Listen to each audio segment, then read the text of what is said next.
Бул медитация тууралуу кыскача айтып коеюн, урматтуу катышуучулар. Бул медитация деген эмне? Бул медитация деген чың алган нервти бошотуу. Азыр медитация деп мода болуп кетти. Ачык эле айтып коеюн. Медитация деп мода болуп кетти. Көзүңөрдү жумгула, асманга учкула, анан асманга чыгып баратасыңар, анан ырысы келип атат, анан энергия келип атат, анан акча келип атат. Анан көзүңөр жумгула дегендер көбөйүп кетти. Мисалы, көзүңөр жумгула, атаңдын элеси келди, апаңдын элеси келди, анан атаң таарынтыр, анан апаң таарынтыр. Анан сага бул мындай эметип коюптур, анан дегендер көп. Аябай биз андай эмелерге кирбейбиз, көз ачыктыкка. Ал башка эле. Биз аларды туура эмес деп да айтпайбыз, түшүнүңүздөрбү? Биздики чисто чыңалган нервти бошотуу. Качан чыңалган нерв бошогондо адамга болуп көрбөгөндөй тынчтык келет, түшүнүңүздөрбү? Именно чыңалган нервтин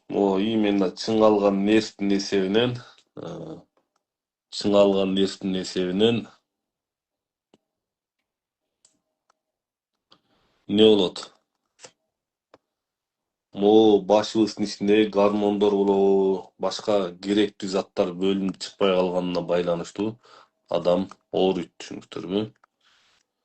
Ошон үчүн бизде мына миңдеген адамдардын айыгып аткан себеби ошондой. Мен дагы айтып коеюн.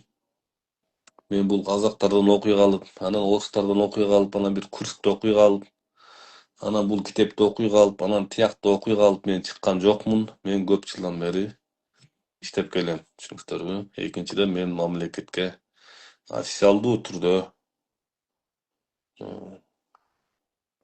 жакшы эле чоң эле суммада налогторду төлөп келем, түшүнүңүздөрбү?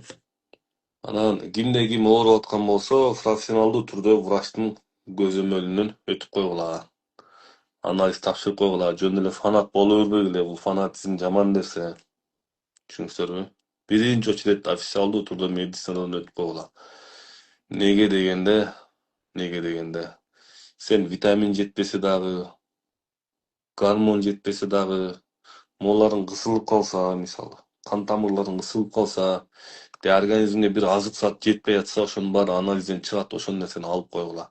Анан жөн эле бир кээ бирлердин жини келет, ачуусу келет, кыйкыргысы келет. Бул эмне болот? Бул деген организмге витамин жетпей аткандыктын эсебинен ошондой кыйкырып өкүрөт. Анан баягы мени тиги дубалап коюптур, анан минтип коюптур, анан мага ошон үчүн официалдуу медицинадан өтүп коюңуздар, түшүнүңүздөрбү? Официалдуу өтүп коюш керек.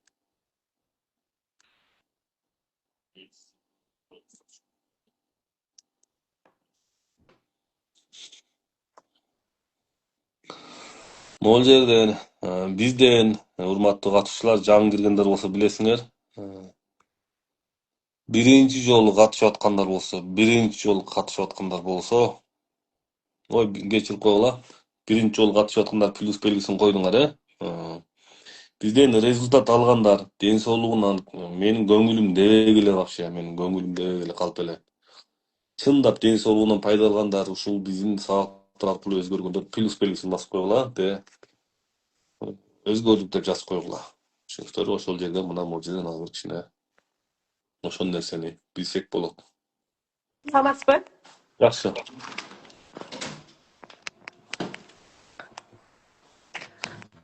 Алло. Не болду эже, айта бериңиз. Сизге жаңы эле катталдым, жаңы эле катталуучуңузмун. Менде постоянно мындай одышка болуп, жүрөгүмдө сыгылып, жүрөгүм патырай берет да, мындай себепсиз элечи. Анан недавно болдум врачта, баары жакшы экен дейт. ЭКГ кылып келдим. Баары жакшы эле, просто жатарда анан мына жеримде бирдеме тыгылып калгандай болуп эле кыйнала берем да, уктай албайм кечинде. Эми чоң кыз, мен биринчиден врач эмесмин. Экинчиден, сиз врачка көрүнүп келипсиз. Баары жакшы деди, Мына ушундай мындай. Ооба, Мен ошол нерсенен одышка боло берем да. Эми сиз эмоционалдык жактан дарылаңыз. Адамды не эметет? Адамды ооруткан бул ой. Сизге качан ой көбөйүп кеткенде эмне болот? Адам жакшы ойго деле, жаман ойго деле ооруйт, түшүнүңүзбү? Ошон үчүн Siz özünüzdün üstüңүздөн над собой иштеп баштасаңызда адам айыга Мгм. баштайт. Бизде мисалы мына айыгып кеткендер аябай көп, өтө көп. Ошон Мгм. үчүн мына карасаңыздар болот. Сиз башташ керек. Экинчиден, сиздин казаныңызга бирөө аш салып бербейт. Түшүндүңүзбү? Мгм.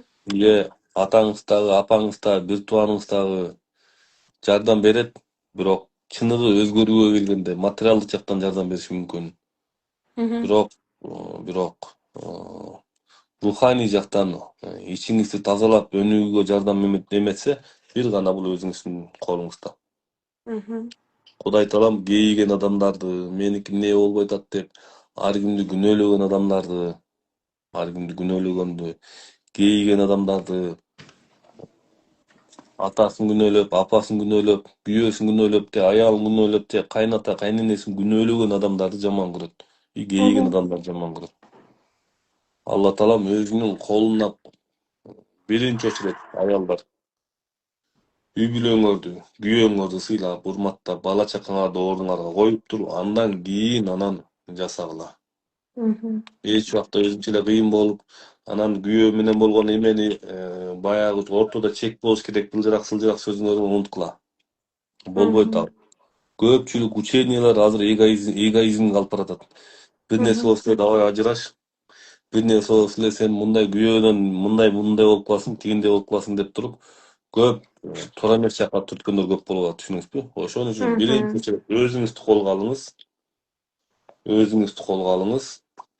Күндө эртең менен биздин могу программада басуу техникасы бар. Мгм. Ошол басуу техникасы, медитация, ошону жасап баштаганда эле бир 10-15 күндүн ичинде эле уже сиз аябай өзгөргөнүңүздү байкап баштайсыз. Мгм. Сизге эч ким Хорошо. жардам бербейт. Өзүңүзгө өзүңүз жардам бересиз. Түшүндүңүзбү? Буюрса жаңы катталдым, сиздин жаңы катталышыңызмын. Бүгүн эле катталган сизге случайно көрүп калып, анан буюрса Анан катышып кей аракет кылып көрөйүн деп атам. бул кейиген адамдарга кыйын. Мен ушунчалык көп адамдар менен иштештим. Кейип эле мен мынтип атам, анан мен тигинтип атам, анан мен мындаймын деген эч ким ал Кудай колдобойт ал. Мгм. Алла таалам силер өзүңөр өзгөртмөйүнчө мен силерди өзгөртпөйм деген эмеси бар, сөзү бар. Мгм. Мгм. Түшүндүңүзбү? Ооба. Ошон үчүн кандай абал болгон күндө дагы, кандай абал болгон күндө дагы сиз өзүңүздү 100% колго алып туруп, анан эметип баштаңыз. Мгм. Түшүндүңүзбү? Бак. Экинчиден, могу эми мусулманчылык мисалы эртең менен кайсы динди кармасаңыз деле мисалы, кайсы динди менде сен мусулмансыңбы, буддистсиңби, теңирчисиңби мени кызыктырбайт. Эми баягы ар бир адам кармаган дини болот да, мисалы. Эгер Мгм. мусулманчылыкты кармасаңыз, эртең менен туруп кичине бир 10 мүнөт кичине Куран окуп, Кудай деп койсоңуз дагы ошол дагы аябай жакшы жардам берет. Ошону да сөзсүз кошуп коюш керек. Мгм. Көрдүңүзбү? Макул түшүндүм. Мисалы мен только аракет, все. Дагы сөзүңүз Мгм. барбы? Жок, ушул эле ушул беспокоить этет анан мындай.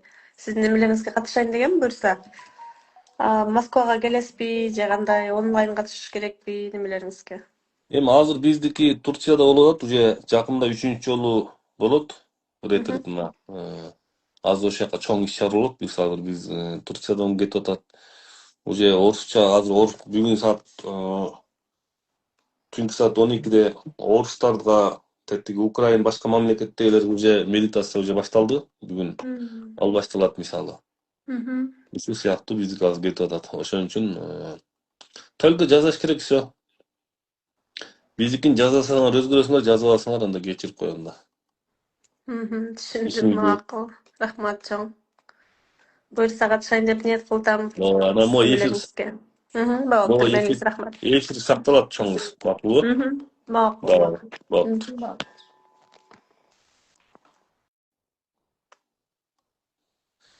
Молодец, могусуң да.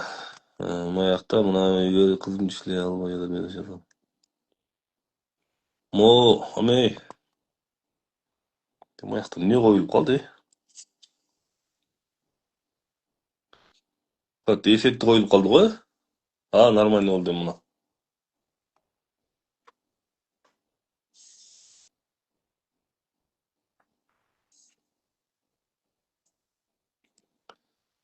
Ошол урматтуу катышуучулар, жаман ойлор эмне болот? Адамда чуркабай калганда мисалы. Адамда кыймыл, адамдын 70% неден турат? Канча процент судан турат билесиңерби? 70% примерно. А адамдын мээси канча процент судан турат билесиңерби? 85% судан турат. Адам могу суу сыяктуу, суу. Эми суу мондай агып кыймылдап турса эмне болот? Кыймылдап агып турса, аккан сууда арам жок дейт. Анын үстүнө аккан суу кандай болгон күндө дагы могу жер энебиздин үстүндө агат да. Суу агып келатканда фильтрленип, жер тазалайт экен. Антип мынтип бири-бирине монтип тийип отуруп суунун составы өзгөрүп кетет экен.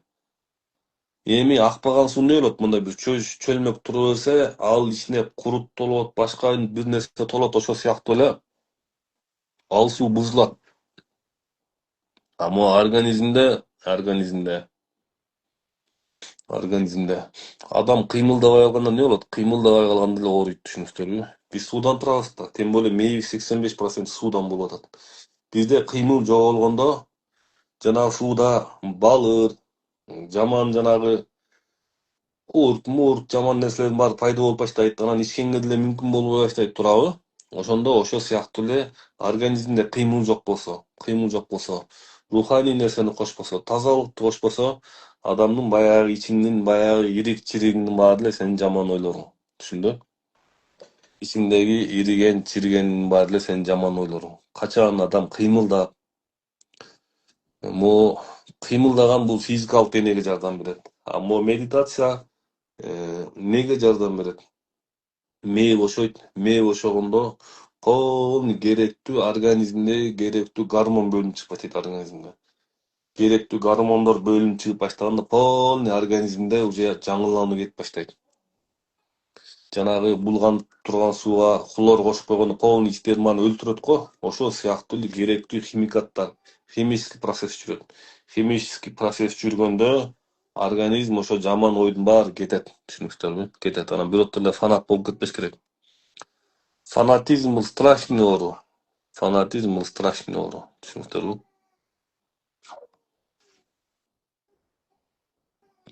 Медитациядан бүдүр нерселер чыккандар аябай көп болгон. Неге дегенде,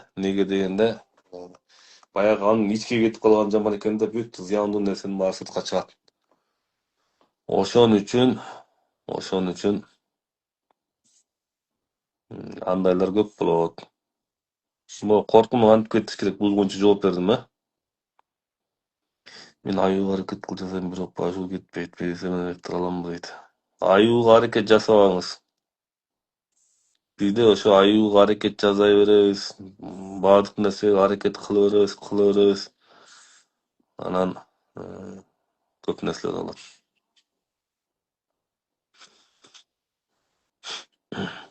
Өткөндө 60 жашам өткөндө шакалдар медитациядан баштап катышып баштадым. Суроом кайсы көнүгөн. Тарамышты жасаңыз сиз, тарамыш. Жашы өтүп калганда тарамышты сөкүш жасаш керек. Медитацияны кантип жасаш керек дейт? Медитация боюнча эмеге буюрса, шакалдар сабагы боюнча да айтабыз. Бишкекке буюрса айтабыз. Кудайым буюрса азыр пландап атабыз бишкекке. Эфирге чыга тургандар болсо,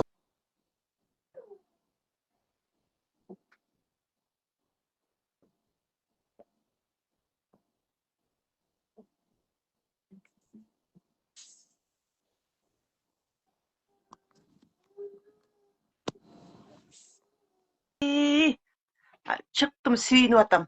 Саламатсызбы? жакшы, кандайсыз? Менде жаңылыктарым көп. 30-тарды жүрүп турам, ошону бөлүшөйүн деп атам. Элдин баарына айтып атып бүттүм, өзүм айтайынчы. Молодец. Менин деген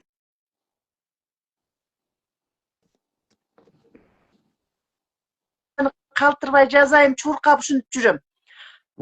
Анан меники бутум, сиз деле окугансыз. Мен ушу эмеге жазды элем, пирамойдон.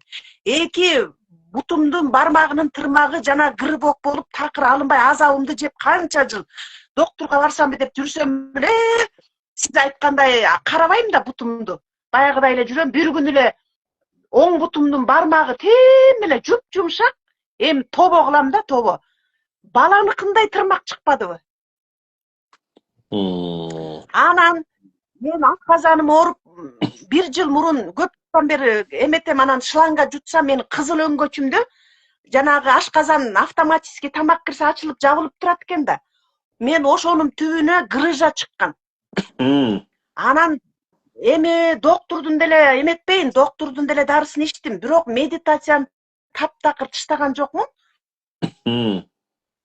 Сонда да кичине кыйналып, анан кайра шлангага бардым. Жабагага, частныйга. Анан мен деген мен шланга куруп, анан күндө грыжа, бүлө грыжа жок деп. Ой, мен кыз өңгөчүнө грыжа бар деп мен болбойм, көрсөм мен грыжам деп калыптыр. Медитациядан эле көрөм. Себеби медитациядан көрөм да, мен эми шүгүр эртең менен намаз окуп бүтүп, как положено 1 кружка суу ичем дагы медитацияга отурам. Кечинде медитациясыз уктабайм. Жолдошум да күлөт. Минтип башыма коюп алып, сени угуп жата берем да. Анан бир күнү жолдошум минтет, ай, эмне өмүрбөк менен дагы жатып алдымбы деп коет. Такай башымда коюп алам. Ай, эмне болду? Өмүрбөк менен кайра жатып алдым, ообабы деп күндө угам, шүгүр, тоба. Бул результат бар деп ишенип калдым мен. Сиз ошондо платный катыштыңыз беле, бесплатный катыштыңыз беле? Ой, платныйга катыша албайм. Мен Толкунайга жазам, соткама телеграмма ачылбайт. Эми жалаң ушу медитация сотка сатып берип телеграмма ачтым жаңы. Жок, жанагы WhatsAppка бербейт. Бутуңуздун тырмагынын кеткени, плюс мо кызыл өңгөчтө жаранын кеткени бекерден айыктыңызбы, платныйдан айыктыңызбы? Ой, бекерден эле, бекерден. Мен Толкунга канча жазам, телеграммам жок, каяка барам, кимге дейм. Анан эми жаңы жанагы 4-класста кызыма атайын эме сотка сатып алдым, ушу телеграмма ачтым жаңы. Эми могу сабакты алайын деп атам. Жанагы 21-inde сабакты буйрукка. Алыңыз. Анан эми могу Бишкекке келсем барайын дедилер. Анан баарын айтып атам, туугандарым баарына көрсөтүп пример кылып атам өзүмдү. Ай, отур десем эле болбойсуңар, жаса десем, катышкыла десем болбойсуңар десем, эми баары ишенип атышат. Башында ишенич эмес. Жазып атышабы анан? Ооба, жазып атат. Көчөгүн экөөнү жана отчуттардын группасына коштурдум. Ай, мына моякта результаттарды карагылачы. Моундай сабактарды сатып алсаңар болот. Мен аябай вес чыштадым. Ичим баары кетти, жеп жеңил, жөн эле. Анан мен өмүрүмдө мени доктурларым баары минтип айтчы. Сиз холодный кровь деп айтчы, муздак кандуусуз деп. Өмүрүмдө мен көрдүп көргөн эмесмин. Өмүрүмдө нымшыч эмесмин. Баняны болсо тим эле болгонун жазып алып түшчү элем. Эми монтип деп турам. Тобо кылам. Терде беле турам азыр. Молодец. Ошондо медитацияны канча убакытта эми ошо результат болду ушул ака эмеге? Менин кошулганыма мени деле бияка жеңем кошкон. Ай, тойгул ооруп эле жүрөсүң, ушул жака кирчи деп. Мына буйруса 2-жыл болду. Себеби мен могу кызыл өңгөчүмөн улам билем да, мына 1 жылдан кийин кайра 2-жыл шланга жутуп атпаймынбы? Ошон үчүн билем, мага точно 2 жыл болду. А тырмагым агарганына көп болду. Мурун эле агарган, азыр соп-соң жуп-жумшак тырмак. Проблема жок да тырмагыман. Анан эми ашказаным баягы угуп келип алып аябай сүйүнүп атам. Сиздин эмеңиз, эмгегиңиз айтсам көзүмөн жаш чыгып кетет. Ооба. Ал жакта айтканда, мо бекерде эле мына мен жакында эле бир медитация чыгардым эле. Жана Кудайга тапшыруу деген медитацияны көрдүңүзбү? Ооба, ошо Кудайга тапшыруу медитация күндө жатам кечинде. Жакшы экен? Ойбай сонун. Сонун. Сонун уктайм. Мындай свежий минтип атпайбы? Чит экен анан. Баары жакшы тиги бала минтип атпайбы? Мен мунун балдарга айта берем. Ушундай экен десем, байле мамам бишти кырбай калды десе. Бишти эле эмне кырбай калды медитация неме алып аткан турбайбы деп.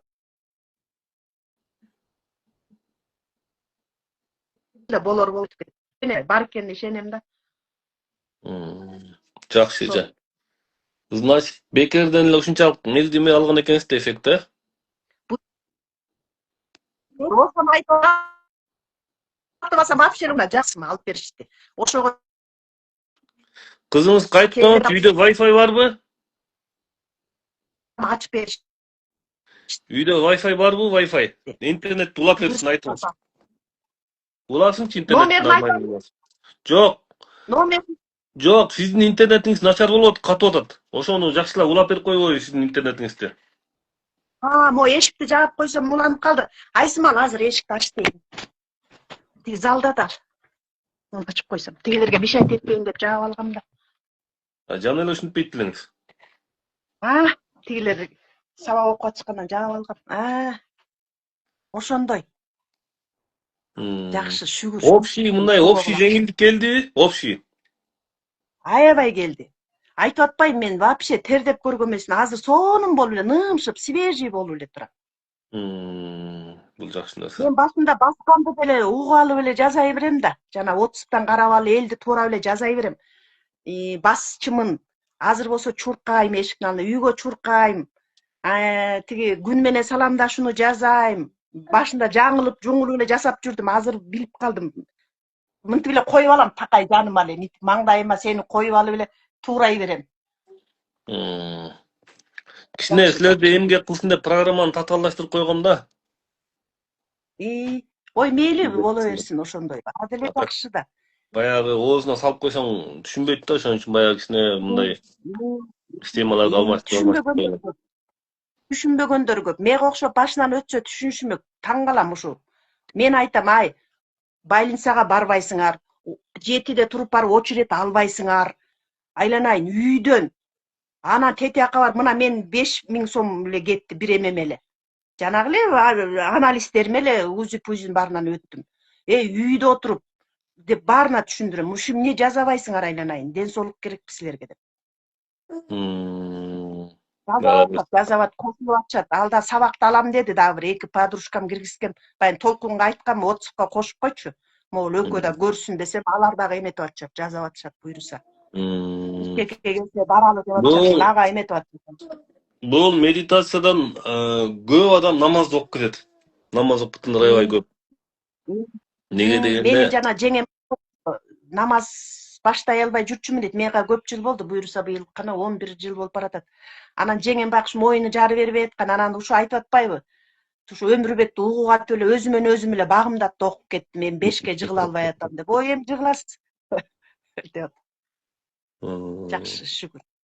Жакшы, молодец, молодец. Бутумдун бармагында тасып жөнөтүп ийгем. Күндө коюп жатасызбы бизди? Күндө мына бу жерге жатам деле мындай коюп алам башыма. Өтө жакын койгоңуз, кичине мындай жарым метр, 1 метр алысыраак койгоңуз, өтө жакын койгоңуз зыяныраак болот.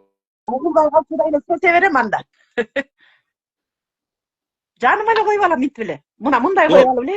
Кичине алысыраак койгоңуз, кичине алысыраак койгоңуз, кичине. Алысыраак коюп. Неге деген өтө жакын телефон ден соолукка зыяныраак болуп калат да. Мынтип коюп алып эле анда ошко өткөндө жолдошум билишет баары эле. Апам медитацияга отуруп, жолдошум айтып атпай уран. Дагы Өмүрбек менен жатып алдың беле деп коет.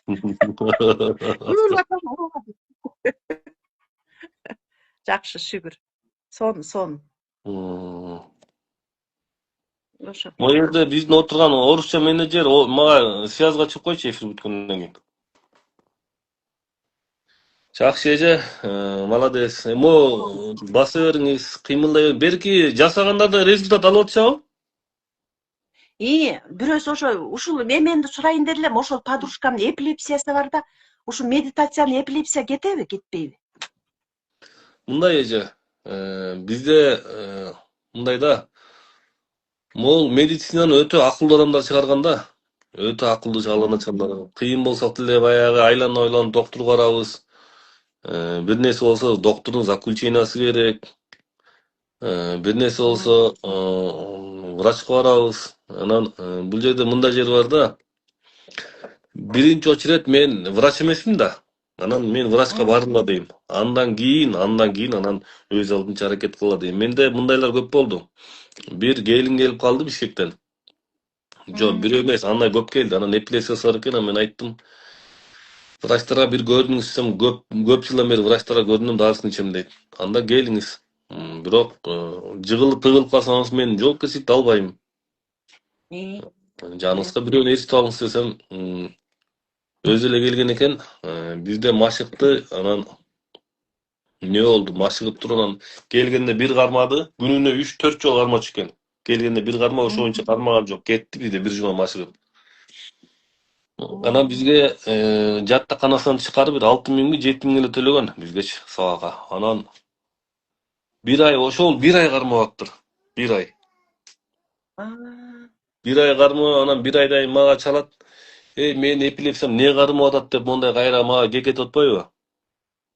Көрдүңүзбү? Адам. Могул жерден адамдын ичи, арамдыгы, ичиндеги арамдык, ушул айыкса ушуга чейин айыгат эле да мисалы.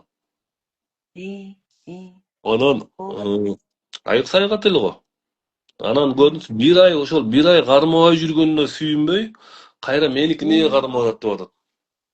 Көрдүңүзбү? Ошон үчүн адам эң биринчи очередь Кудай деп илим алып, билим алып, ыйманга жакындап туруп анан действия өткөндө адамга ден соолук Кудай таалам ушунчалык берет. Алла таалам аракет кылган адамга бере берет.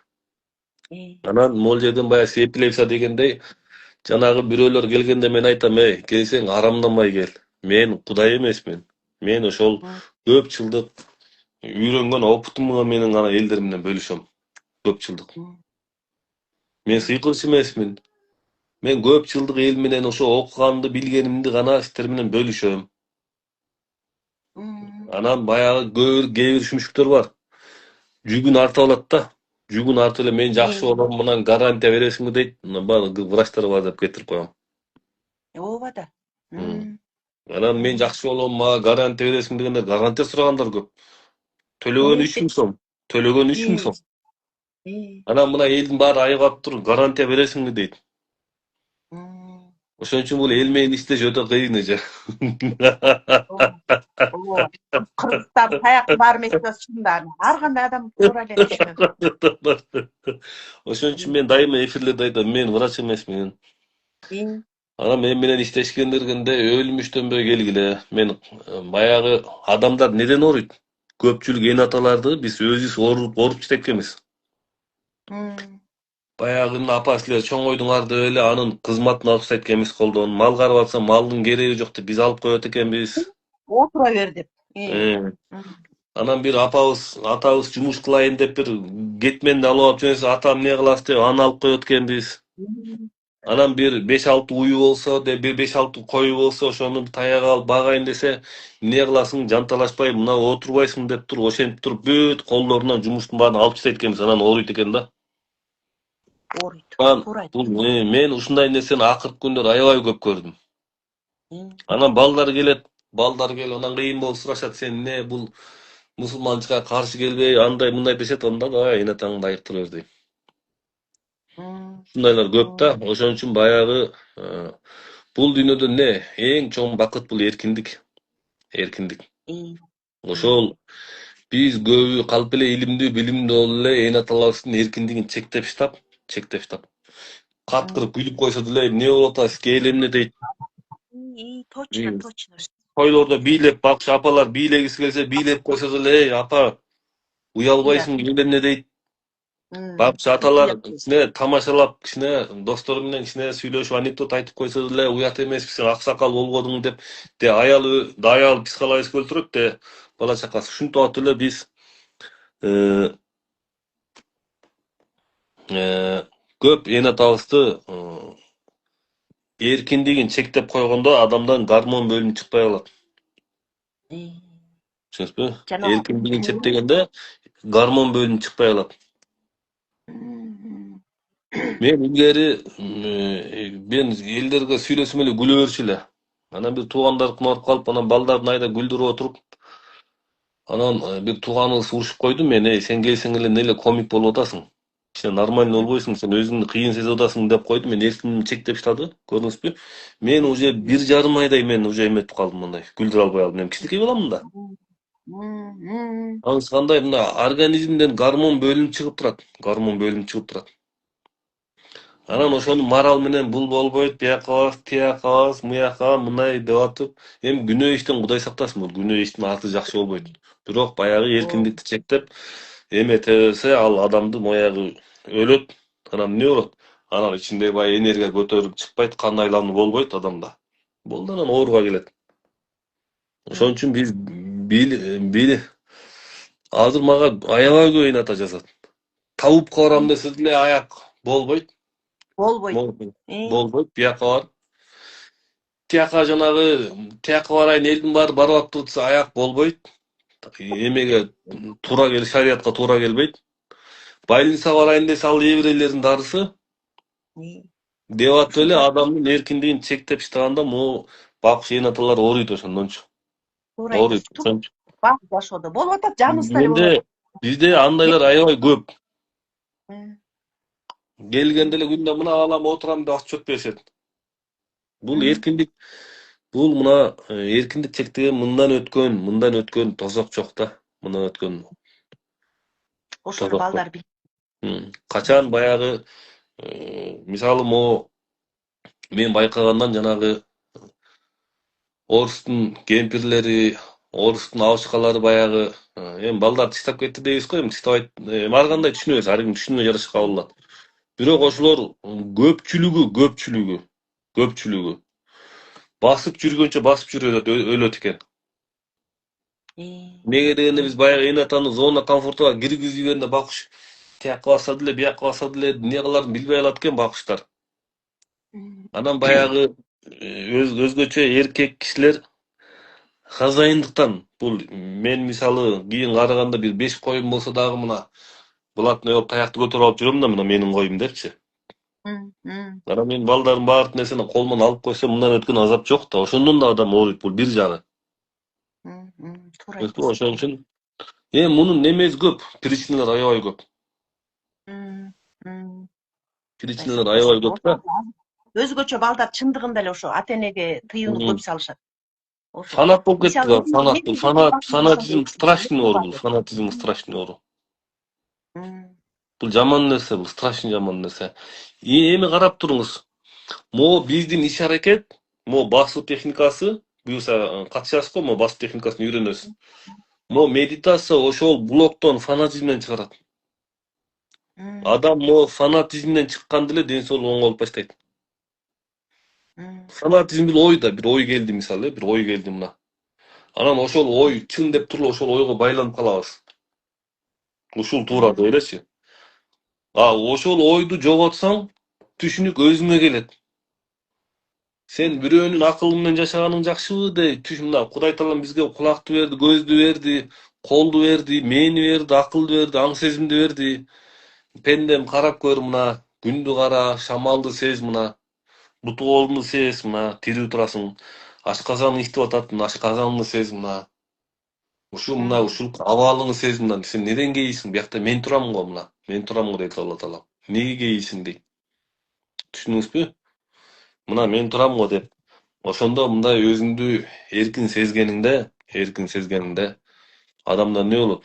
Өтө чоң өзгөрүү кетип баштайт. Ошол могу биздин медитация адамды могу чыңалып турган мээни эркиндикке алып келет. Эркиндикке алып келгенде эле адам өтө көптөгөн оорулардан айыгып баштайт. Ошо меники азыр эми бордо май бар, эме уйку бести ошолордо бар деп атат. Аны кылабыз. Жакында ушу тамактануу боюнча да бир курс ачам буюрсам. Бул курсту ача элекмин. Сиз моё кечки саат 5тен кийин де 6дан кийин тамак жебей эле коңузбу асырдан кийин. Жебей атам. Баягы доктор айткандарын жазып атам. Диетадамын, диетага отурсам. Жок, диетаны өзүңүз билесиз, бирок мына бизде арыктоо группа деп ачылды, 95% результат кетти. Результат ушул курс. Кечки 5тен кийин тамак жебей койгот болду. 5тен кийин даже күкүм дагы мына, күкүм. Түшүнүңүзбү? Күкүм. Суу болобу? Суу болот, кипток болот. Күкүм да жебей коюш керек. Бир 10 күндө эле сен башкача адамга айланасың. 10 күндө башкача адамга айланат адамчы. 10 күндө эле. Мисалы мына азыр 5тен тамак жебей коелук, ооругандар жесин, ооруп аткандар болсо жегиле. Ооруп аткандар болсо, анан врачтар айтса жегиле. Мына 5 мына 5 6, 7, 8, 9, 10, 11, 12, 1, 2, 3, 10 saat oldu. 4, 5, 6, meyli 7'de tamak çeyli. 14 saatte organizm 4-5 saatte özünün polnu sinirse tamaktı. 4-5 saatten keyin organizm polnu içindeki janagı bıljıragan, sılжыраgan bıljırдын баарын жеп, организм эс алат. Эс алганда bizde nege insult, infarkt aябай көбөйүп кетти азыр. Неге көбөйүп кетти? Неге дегенде кечинде былчылдап жей беребиз, өлүп бараткансыз эле. Ошону жебей койгондо эле организм эс алат. Баягы могу мээдеги толкулар, кан тамырлар, жүрөктө кан тамырлар полный ошонун баарын организм өзү калыбына келтирет. Түшүнүңүзбү? Бул ачкачылыктын керемети бул. Мына ошондой дагы мына марафон кылып койдук эле. Мен эмне кылам? Мен главный мен билгенимди бөлүшүп коем, калганын группа өзү кете берет. ооба. Могу жерде арыктоого катышкандар барбы мындай? Арыктоого катышкандар плюс белгисинде результат алганда жазып койгулачы. Түшүнүңүзбү? Биз неден ооруп атабыз? Ошондон эле ооруп атабыз. Анан түнү тамак жейбиз. Түнү тамак жегенден кийин мээбиз толот мусорго. Анан биз мындай яркий тунук ойлоно албай калабыз. Могу жашоону мындай бүдөмүк көрүп албай калабыз. Бүдөмүк көрүп калабыз. Анан могу жашоону бүдөмүк көрүп калсак эмне болот? Биз только кызганабыз. Анан только баягы бир уккан нерсени кайталай беребиз. Ыймандуу бол, анан түз жүр, мындай тигиндей деп биз ошон менен эле мындай пластик болуп калабыз да, айлана беребиз жана папугай болуп элечи. Ошон үчүн баягы пластик болуп калып туруп эле биз эмне болот? Биз өспөй калабыз да. Только мораль менен алек болуп калабыз да. Бул жаман нерсе бул. Мораль менен адам бул мораль менен ошол именно курсагыбыз той берсе, могу мээге мисалы мына мен бир 100 грамм арак ичсем мисалы, ичтим деп коеюн мына. Ичтим. Ичкенден кийин эмне болот? Ал ашказанга түштү. Анан ашказан аркылуу могу кан тамырлар аркылуу полный нервтер аркылуу мээге чыгат. Туурабы? Анысы кандай? Могу тамак да ошондой. Тамак. Жейбиз кечинде өлүп бараткансып. Күчтүүлөр. Жатаарда жейбиз өлүп бараткансып. Анан эмне болот анан? Анан инсульт, инфаркт, анан Индияга жөнөйбүз анан. Неге дегенде организм кыйналат байкуш. Организм аябай кыйналат. Организм өтө кыйналат байкуш. Ошон үчүн мына кечки саатында күн батканга чейин бир тамак жеп туруп, жебей койсо, бирок суу кипяток иче берсе боло берет.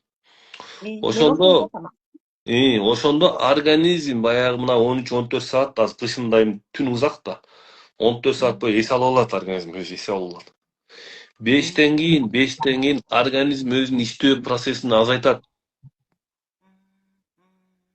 Мисалы күн тийгенде күн карамады эле баардык нерсе өсүп атпайбы? Өсүп. Туурабы? Күн киргенде алар да эс алат экен, чөптөр дагычы. Эс алат экен. А биз не кылып атабыз? Организм могу топурак, жер, суу баарыбыз эле организм окшош да баарыбыздыкычы. Анан биз түнү жей беребиз. Түнү жегенден мээбиз толот. Арак ичкенде моякка тээп атпайбы? Мисал келтирип атам. Мансандай майлуу шорпо жейбиз, нар жак бер жак жейбиз. Анан болду, анан мактанып эле отура беребиз. Анан ким кыйын, биз кыйын, анан биз укмушпуз, анан биз депчи эми укмуш элбиз, бирок ошол эмебизди жоготпой туруп, биз азыр илимге, билимге басым жасаш керек. Биз фанатизм менен алек болуп калдык азырчы. Фанатизм менен алек болуп калдык. Ооба. Ошон үчүн мына сиздерге окшогон апалар, чуркап, тазаланып, күлүп жайнап баштасаңар, ошол үй бүлөгө кут келет. Берет экен, ошондо айтайын деп атканда дагы бир результат менде. Себеби мен балам намазга жыгылып атат азыр, улуу балам. Такыр көптөн бери эле ниет коюп эле жүрчү эле өзүнөн өзү эле намазга жыгылып эле тобо шүгүр деп атам. Анан ойлоп коем, менин Өмүрбек айткан немелер булам четинен келип атат деп коем. Балам уже намазга жыгылып баштады. Дагы бир кызым дагы бир тимеле бир мындай өзүнчө эле бир эмеле мындай эле андан башка киши жок эле азыр кичине басылып, тиги мама медитацияга отурайынбы, отуруп, ушинтип анан дуа жаттап, зикир айтып атат, тобо кылдым. Ал кыз өзүнчө эле мындай эле кыз болчу. Менден башка да төрөмдү. Эми карап туруңуз. Кыргызда айтылат.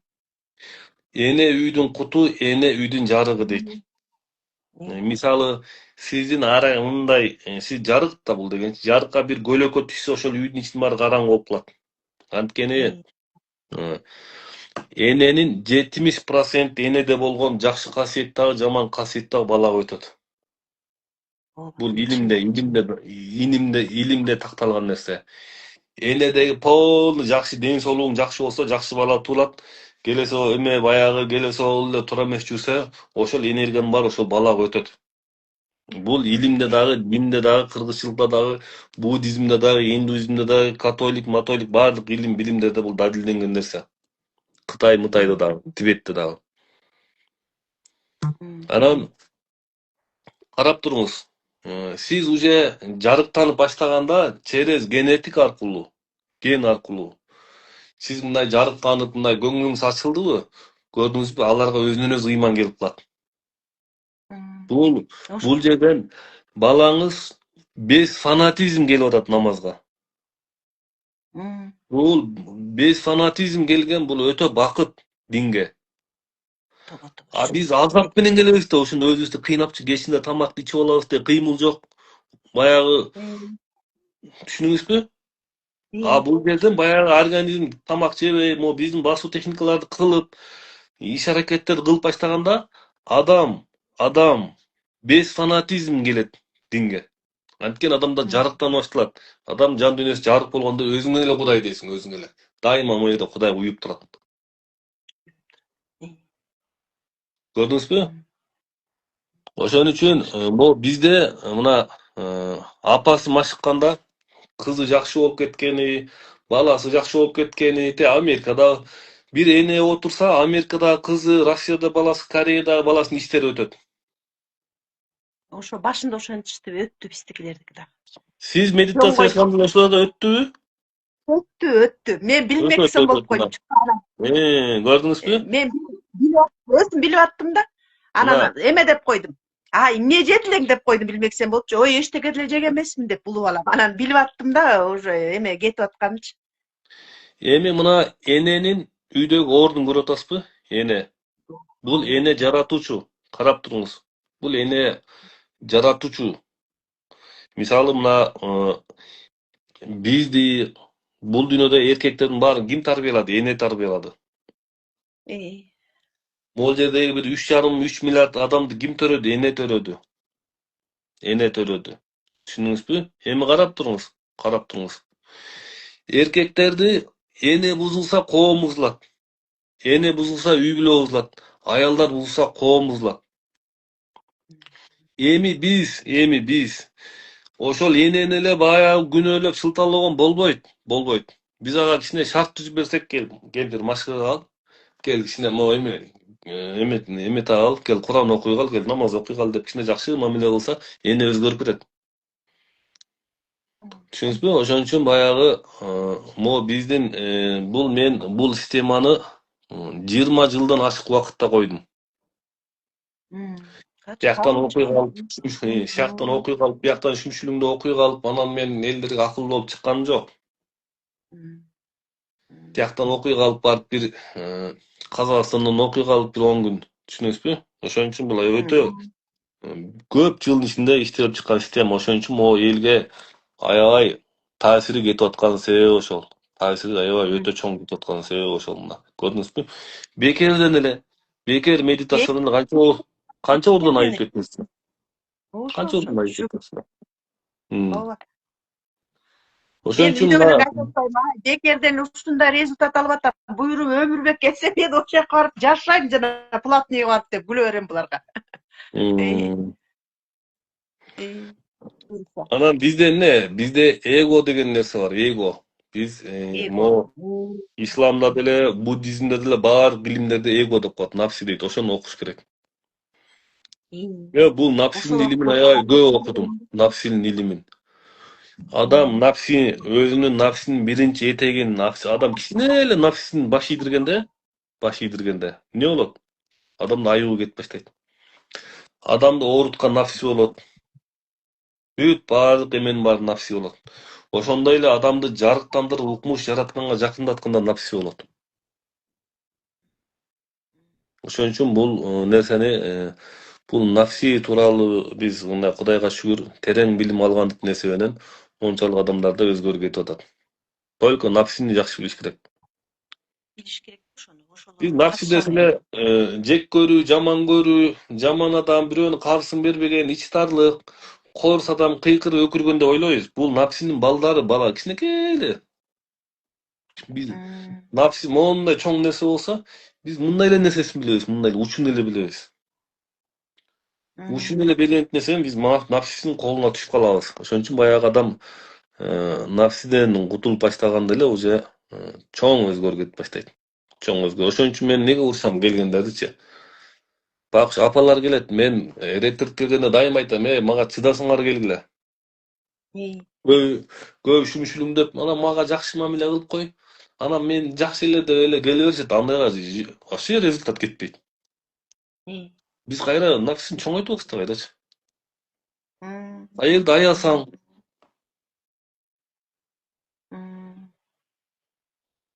ошон үчүн мына бул жерде өтө терең нерсе, бекер медитацияларга мына терең нерсе берилген, өтө камтып коюлган. Ошон үчүн ошол бекерде мына менде азыр YouTube каналдан 2-3 бар. Instagram каналдар бар, Рутуб бар, бир канча каналдар бар, Facebooктар бар. Ошонун ичинде бүт баарында миңдеген комментарийлер атат айып кеткендер. Ооба окуйм да мен баарын окуйм. Бүт YouTube'дагын баарын окуп турам. Бөлүшүлбөгөн комментарийлер канча бөлүшүлбөгөн. Бизде мына бир канча миңдеген, бир 20-30 миң WhatsApp группа бар. Ошолор жабылып эле турат, WhatsApp группаларчы. Жабылып эле турат, ачылбайт. Кичинесин ачып коебуз, эффект кетти, жайнайт. Көпчүлүк жабып койчу турат. Мен бир 30 группада бармын, толкун кошуп койгон, ошактан да угуп турам. Аяктан айта бересиң, толкун күлөт, биякта Өмүрбек жок деп. Анан ал бизге эмелер жөнөтүп турат, ошондон көрүп турабыз. Ошондой апа, жакшы, ийгилик, бар болуңуз. Мына силер тазалансаңар эле биз ойго үмөт кетебиз. Силердин кабагыңарга кар жаадыбы бир семьянын, ошол учурда могу күйөөңөрдүн, балаңардын, кызыңардын полный кабагына кар жайт. Эненин кабагы ачылдыбы, баарынын кабагы ачылат, көрдүңүзбү? Силер канчалык, анткени силер жаратуучу. Баланы бизди жаратып койдуңар да. Силерде экиде вариант бар. Өстүрөсүңөр да ылдый түшүрөсүңөр. Башка вариант жок. Эки эле вариант бар. Кабагыңар түштүбү? Баарын түшөт. Кабагыңар көтөрүлдү, баарын көтөрүлөт. Бирок бул через илим, билим аркылуу келген жакшылык. Адам бул нерсеге илим, билим аркылуу келсе, ал адамдын баягы түбөлүгү түз болот, келечеги кең болот. Фанатизмден чыгат. Бул фанатизм страшный нерсе. Бул оору булчу. Бул рак оорусунан жаман фанатизм булчу. Фанат болуп өзүң не кылып атканын билбейсиң. Бирөөнүн айткандарын эле бул баланча мындай деген, карасаң биякта баланча айтылат, биякта баланча айтылат, тияктан башка нерсе айтылат. Главный жамандык кылба, Кудайдан кетпе, Кудайдан ажыраба. Плюс илим ала бер. Ошондо акырындык менен адам фанатизмден кутулат. Илим жок жерде адамды фанатизм басат. Илим жок жерде фанатизм басат. Только биз башканын баары адашкан, башканын баары капыр, тиги арам, бул мындай, бул алкаш, бул бейнамаз деп атып, бул Аллага белгилүү ал нерсечи. Аллага белгилүү. Аллага белгилүү. Ошон үчүн баягы биз Алланын ордуна роль ойной берген нерсени бизде могу коомдо бир чыкса эле баса калат, бирөө чыкса баса, бир жакшы иш кылып атканга эле баса калат. Намаз окуп атса араб кыл дейт, кыргызчылыкка келсе теңирчи дейт. Йога менен машыкса буддист болуп кетиптир дейт.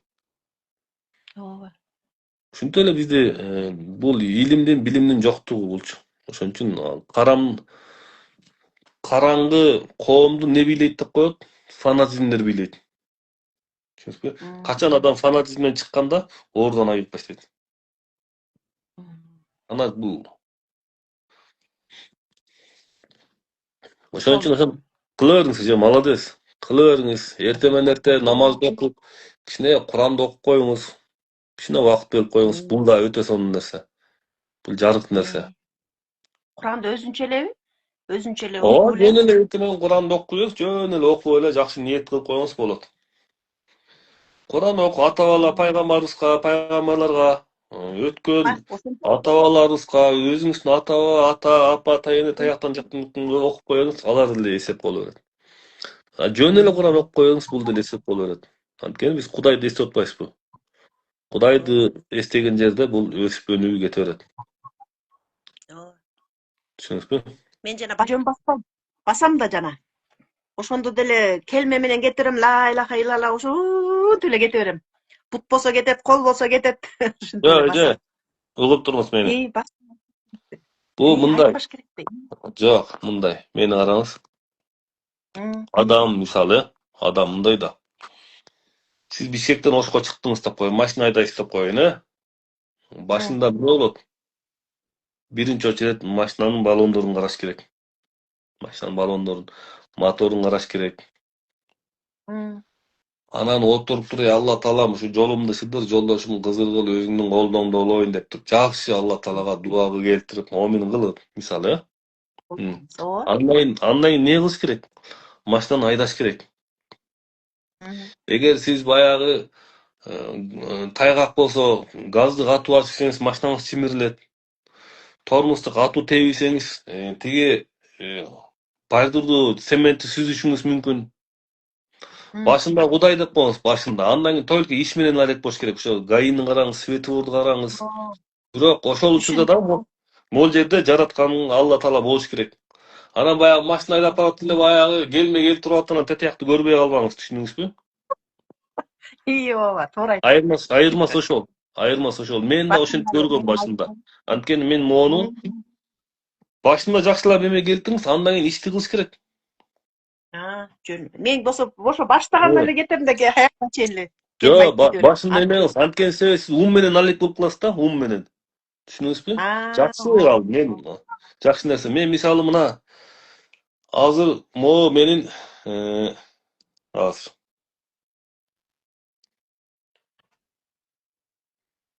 могу менин мисалы мына рабочий WhatsApp'ым да могу. Мен мисалы ушуну караарда баягы кичине убакыт болуп калганда бисмиллахи-рахмани-рахим деп жаратканга өзүмдү тапшырып, анан болду. Андан кийин только иш менен алек болом. Иш менен. Түшүндүңүзбү? Анан муну деле ишти кылып, иш менен ла илаха иллаллах деп жакшы башында айтып койгон өтө жакшы. Бирок жараткан менен бир болуп туруш керек дайыма, бирок акырын ишти кылыш керек. Ошондо ой чачырабайт. Түшүнүп алдыңызбы? Айырмасы ошол. Түшүндүм. Бирок ошол учурда бирок ишке кирип кетип Кудайды унутуп койбош керек. Кудай сен менен дайыма, биз менен, бирок акырын ишти кылыш керек. Ошол сыяктуу эле могу басуу техникасында деле ошол. Бат-баттан басасыз да. Басуу техникасын, толук техникасын үйрөнгөн эмессиз, Жок, мен бир эле жолу үзүндүңдү эле көрүп калгам, үзүндүн эле. Аны толук басуу техниканы толук эмесин үйрөнүңүз. Толук буюрса мороздо берилет. Анан басканда бул совсем башка болот. Совсем башка эффект болот. Бул совсем башка эффекти. Өзүм эле басып жүрүм. Бир көрүп, бир баратып бир көрсөткөнүң бар мондай эмеде. Бишкекте беле ошондон эле эметип алып басам да.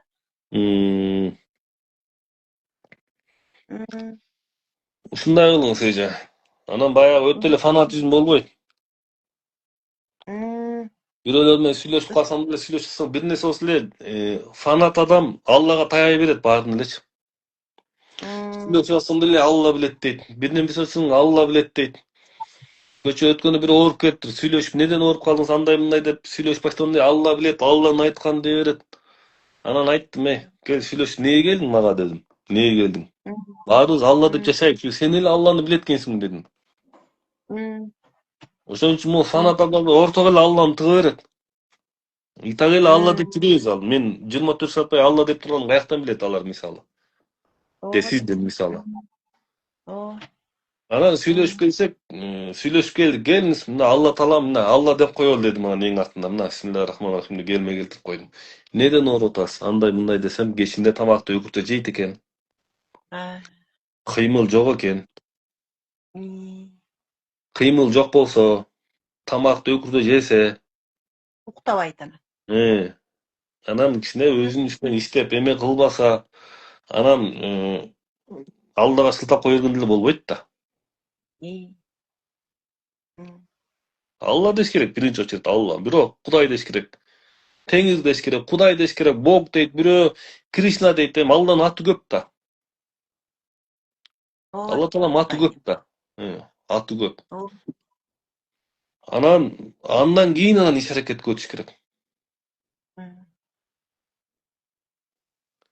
Бул фанатизм бар жерде оор көп болот. Фанатизм бар жерде ажырашуу көп болот. Фанатизм бар жерде кызганыч, бири-бирин чектөө көп болот. Hı. Эң жөнөкөй эле эртең менен эрте туруп эле гимнастика кылып эле бир 10 мүнөт Кур'ан окуп койсунчу адам. Бүт көбөрдөн айып кетет. İyi. Көңүлү да жакшы болуп Ошол эле эң жөнөкөй эле нерсе. Ошон үчүн баягы биз ойго батып калабыз да, адам ойго батып калган болот. Ама медитация ошол ойдон кутултат. Кичине ойдон бошогонуңда анан адамга кичине чыгармачылык келет. келет. Медитацияга отурсамчы. Жана аялдарга айтам да, жана келиндерди айтып атпайм, ай могу отургула мындай келет. Кээде ысыбайм, кээде мындай жана климакс болгондой дур деп ысып кетем. Кээде бутуман башыма кетет, дүр деп ысып. Медитацияда отурганда кадимкидей эме берет. Эми ошол нерсенин баарын койгонбуз да, мисалы могу баш энергияны эң көп бөлүп чыгарып, эң көп энергияны организмге тарата турган могу мээс системасы, баш системасы. Баш системасы. Эми могу мусулманчылыкта айтылат, колду мына аялдар бийерге алат, эми эркектерде болот, көпчүлүгү мына колду бийерге алат, эркектер бийерге алабыз мисалы. Биз мындай алабыз. Ошондо мусулманчылыктын улуу жери да ошол, баягы могу баштагы эме жүрөккө түшүш керек деп коет. Именно могу биздин башыбызга келген энергия, жараткан бере берет энергияны, ошол аш болбой, анан могу денеге тарабай калганда эмне болот? Крышабыз кетип баштайт биздин, крышабыз. Паранойя болуп баштайт. Көзүнө ар кайсы нерсе көрүнүп баштайт, дабдырап баштайт. Башы ысыйт. Контролдон чыгат. Ошол нерсени эле могу денеге таратып иш керек, могу денеге эле. Жөнөкөй эле нерсе мындай. Денеге полный могу баштагы келип аткан энергия денеге тарап кеткенде эле адам оорудан айыгат, бул оңой эле нерсе. Ушул системанын баарын киргизген эмесмин аяккачы. Ошол системанын баарын киргизген үчүн айыгуу аябай мындай ден соолуктун чыңалганы, адамдарда баягы айыгуунун кетип аткан себеби ошондон. Урматтуу катышуулар, кандайсыздар? Түшүнүп атасыздарбы? Ошон үчүн могу биз мээге энергия батпай калат. Мээге батпай калганда эмне болот? Анан арак ичебиз. Арак ичкенде баягы кичине кан суюлат. Анан кичине өкүктөп калабыз. Бирок бул убактылуу нерсе. Анан наркотик жегет, клей жыттаганда анан баягы башы кичине эс алууна жыргап калат. Бирок бул да убактылуу нерсе. Бул жакшы эмес. Ооба да көрүп атпай эле туруп жашоодон көрүп атабыз. Жаш балдардын баары эмнеге клей жытып атат? Эмнеге баягы наркотик жеп атат? Эмнеге дегенде адамда кыймыл жок болсо. Адамда кыймыл күчөсө, кыймыл күчөгөндө могу баштагы энергия полный денеге тарап турат. Баш бошоп турат. Ошондо адам оорубайт. Ошон үчүн могу өнүккөн Европа мамлекеттеринде жеңил атлетика, футбол, гимнастика, жанагы турник, бурус-сурустун баары ошол жактан өнүгүп кеткен себеби ошондой. Анткени кыймыл бар жерде могу баштагы эме бошойт, энергия бошойт, денеге тарайт. Денеге тараганда адам мындай жыргап калат. Ошон үчүн могу биз түзгөн система ошол алып келет. Ошон үчүн баягы элдердин айыгып атканы, жакшы болуп атканы себеби ошол. Андан тышкары эми айта турган сөз көп, айта турган сөз аябай көп. Просто азыр мына мен жаңы чыгып атканда элдин баары бул не, анан бул буддистпи, анан бул теңирчи, анан бул эмне экен дешип чыгып каршылык аябай көп болгон. Бирок азыр мына Кудайга шүгүр, мына калың элдин эмесине жайылып кетти. Жайылып кетти. Мына азыр Кудай сактасын, мындай каршы чыккан киши жок азыр. Неге дегенде элдер түшүнүп калды. Жөн эле бул гимнастика. Ушундай жактар бар. Эми конечно кээ бирлер бар. Мисалы жанагы каршы чыгып аткандарды эле туура түшүнсөк болот. Неге дегенде кээ бир ученияларда давай көзүңөрдү жумгула. Анан атаңардын элеси келет, анан апаңардын элеси келет деп Anan mындай, anan seni geçirбей атыптыр. Anan mындай, anan тигиндей деле элдин башын айландарып көп. Men аларга кошулбойм. Мен алардан эмесмин.